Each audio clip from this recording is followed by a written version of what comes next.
गुरु जी के श्री चरणों में कोट कोट प्रणाम।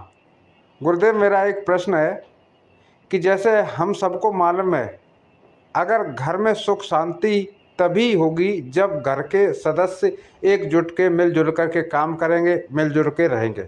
लेकिन घर में छोटी छोटी बातों को लेकर के जो झगड़े होते हैं, उससे घर में कलह पैदा होता है, और जिस घर में कलह होता है उस घर में लक्ष्मी कभी भी निवास नहीं कर सकती। अक्सर उस घर में पैसे की तंगी बनी रहेगी, क्योंकि लोगों में एकता नहीं है। और जब एकता नहीं है तो ऐसे में सब एक साथ मिल कर के खा नहीं सकते, एक साथ मिल कर के कहीं जा नहीं सकते, एक साथ मिल कर के बैठ नहीं सकते। ऐसे में गुरुदेव क्या करें कि छोटी छोटी बातों पर जो खासकर पत्नी के साथ में झगड़े होते हैं, और पत्नी का झगड़ा सबसे खराब झगड़ा बताया जाता है कि अगर घर में पत्नी नित्य झगड़ा करे तो समझ लेना बर्बादी निश्चित है। तो गुरुदेव, ऐसा कौन सा उपाय करें? नाम जप करने से भी कोई फ़ायदा नहीं हो रहा है।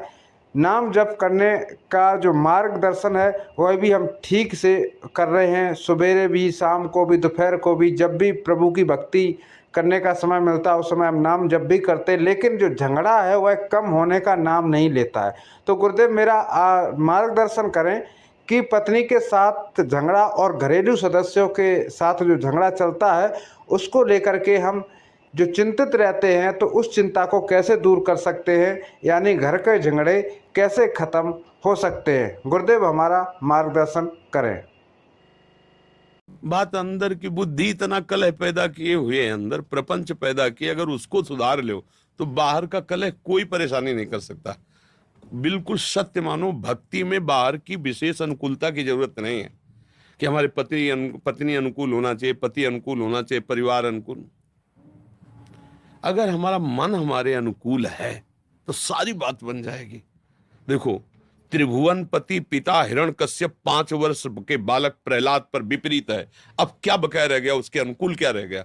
वो त्रिभुवनपति है, देवराज इंद्र के पद पर बलात् बैठा हुआ है, और इतना बड़ा तपस्वी, किसी का साफ काम नहीं करता उसके ऊपर, और इतना बलशाली। वो बालक कितना, 5 वर्ष का, लेकिन हरि भक्ति में मन लगा है तो भयभीत कर दिया हिरण्यकश्यप को। भयभीत हो गया कि मरेगा कैसे, कांप गया, और अंततोगत्वा भगवान ने फाड़ के फेंक दिया उसको। अगर हमारा मन प्रभु में लगा है तो पत्नी के पूरा विश्व खिलाफ रहे तो हमें क्या फर्क पड़ता है, और प्रभु में मन नहीं लगा तो सब गड़बड़ हो जाए। हमें लगता है पत्नी का प्रतिकूल होना भगवान की कृपा का इशारा है, क्योंकि हम लोग इसी राग में तो बंध जाते हैं, बेटा अनुकूल है, पत्नी अनुकूल है, तो भगवान का भजन कहाँ होने पाएगा। और जब वो प्रतिकूल है, सब प्रतिकूल, तो लगता है यार कोई तो प्यार करने वाला हो, तो फिर प्यार समुद्र भगवान की तरफ हमारा मन जाता है। तो कृपा मनाओ, भगवान की विरोध भाव काहे को करते हो? पत्नी में भगवान का दर्शन करो, भगवान की कृपा उसकी चेष्टा में देखो कि अगर तू प्रतिकूल ना होती तो मुझे भगवान की तरफ बढ़ने का रास्ता ना मिलता। समझ में आ रहा है? चिंतामणि वैश्या ने बिल्व मंगल जी को जब धक्का लगा के बाहर किया और कहा, इस चमड़ी से जितना अनुराग करता है अगर कृष्ण से करता तो तेरा जीवन सार्थक हो जाता। वही महान भक्त बिल्व मंगलाचार्य जी बने और चिंतामणि को गुरु रूप से प्रणाम किया कि अगर तेरा तिरस्कार ना होता तो मैं तो कहाँ फंसा हुआ था। ऐसे ही गोस्वामी तुलसीदास जी की पत्नी ने कहा, जितना इस चाम में उतना राम में लगाते तो तुम्हारा काम बन जाता।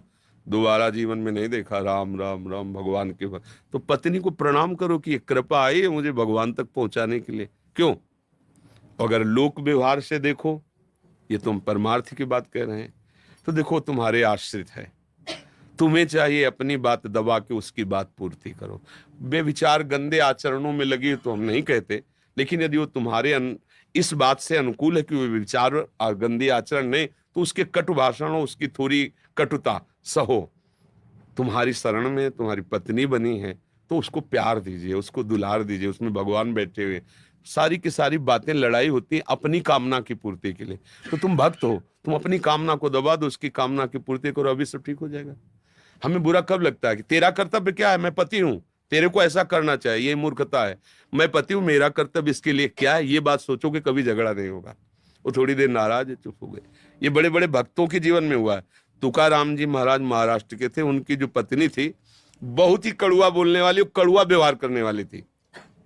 अब हर समय विट्ठल विट्ठल केशव केशव लगे रहते थे। वहां भोजन की भी व्यवस्था थी, बच्चे थे, एक दिन किसी ने गन्ना दिया, 4-5 गन्ने दिए होंगे, तो घर की तरफ ले जा रहे थे, 2-4 बच्चे खेल रहे थे, उनका हमें दे दो, तो 2 गन्ने तोड़कर उन्हें दे दिया, चलो 2 से परिवार को दे देंगे। पत्नी देख रही थी, जो ही गन्ना दिया वही गन्ना लेकर के मारा, गन्ना टूट, हाँ बोले टूटना तो था ही, अच्छा है टूट गया, कोई रोष नहीं। एक दिन वो सभा में बैठे ऐसे सत्संग कर रहे थे, वो गुस्सा के आई, ये विट्ठल विट्ठल बोलता रहता है, घर में चूल्हा जलाने के लिए ना लकड़ी है, ना आटा है, ना भोजन है, बच्चे भूखे रहते, विट्ठल विट्ठल पानी लेने गई थी, मिट्टी का घड़ा बीच सभा में जाके उनके ऊपर डाल दिया। वो हंसे और कहा, भगवान हम तो सुनते थे जो गरजते हो बरसते नहीं, तो गरजी भी बरसी भी और बस आनंद। कोई रोष नहीं। भक्त तो वही है जो सह जाए, तो भगवान ने प्रतिकूलता घर में दी, उसको सह जाओ, क्या परेशानी। हम छोटे थे तो एक रिश्तेदार के यहाँ गए थे। गर्मियों की छुट्टी में बच्चे जाते हैं ना अपने संबंधियों के यहाँ, 1 महीना की छुट्टी होती है, तो वही घूमने का अवसर मिलता है, तो परिवार के सदस्य जन छूट दे देते हैं, बहन के यहाँ, मौसी के यहाँ, मामा के, ऐसे। तो बहन के यहाँ गए थे, तो बहन की जो पति की बहन होती है उसे नंद कहते हैं, वो उनके यहाँ ले गई थी।